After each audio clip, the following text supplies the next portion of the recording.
સોનામાં કળયુગનો વાસ છે. સાંભળો થોડુંક બેનો, તમે બધા જે સોનું પહેરો છો ને,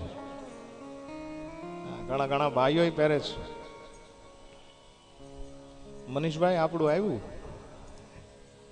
સોનામાં કળયુગનો વાસ છે. આજ તમને હું કહું, આજો સાધુ સંતો બધા બેઠા છે એની હાજરીમાં, કે સોનાની અંદર કળયુગનો વાસ છે. અહીંયા જેટલી બેનડીયું જેટલા સોનું પહેરીને બેઠા છે ને, આગળ સાંજે 6 વાગે હું કથા પૂરી કરું ને એટલે બધું જ સોનું ઉતારીને પોછે ધરી જાજો. એલા વાસ છે, તમારે ન પહેરાય. તમે બધા દાંતમાં કાઢી નાખ્યું, હસવામાં કાઢી નાખવાનું નથી, ખરેખર કહું છું. કેમ થશે? હે બધું ઉતારે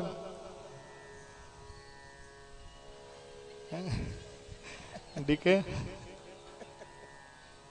મેં પહેર્યું એમ?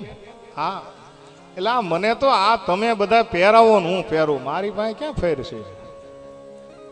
સાધુ પાસે થોડા હોના હોય, પણ જે બધા શિષ્યો છે એ બધા પહેરાવે. બાપુ હાલ્યો પહેરો, આનંદ કરો.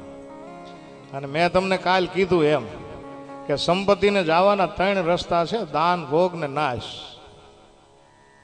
કાં તો દાન કરી લ્યો, એ ઉત્તમ રસ્તો છે, કાં તો ભોગ ભોગવી લ્યો. સારું પહેરો બધા, આમ આનંદ આનંદ કરાય. સારામાં સારી કાર રાખો, સારામાં સારા બૂટ, સારામાં સારા કપડા, મસ્ત સુગંધી તેલ, આવું બધું કરો. દાન, ભોગ અને નાશ. પણ તમે જો મૂંઝાતા નહીં, આ મારી બેનડીઓ હાંજથી આવશે નહીં પાછી. તમે જે પહેરો છો ને એ સોનું પહેરજો. બાપ તમને 2 હાથ જોડીને વિનંતી કરું, તમને ઠાકોરજી આપ્યું હોય ને તો સાહેબ જિંદગી છે ને કામદાર જેવી ન ગુજારાય.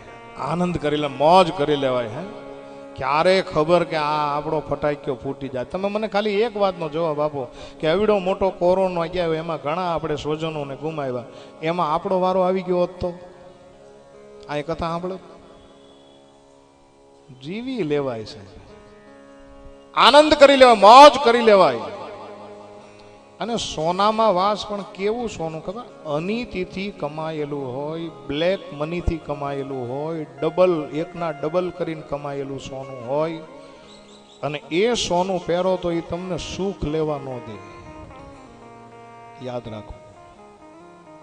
પણ તમારા પરસેવાની કમાણીથી સાહેબ તમે જે મહેનત કરી કરીને ભેગું કરો ને એનું તમે સોનું બનાવો.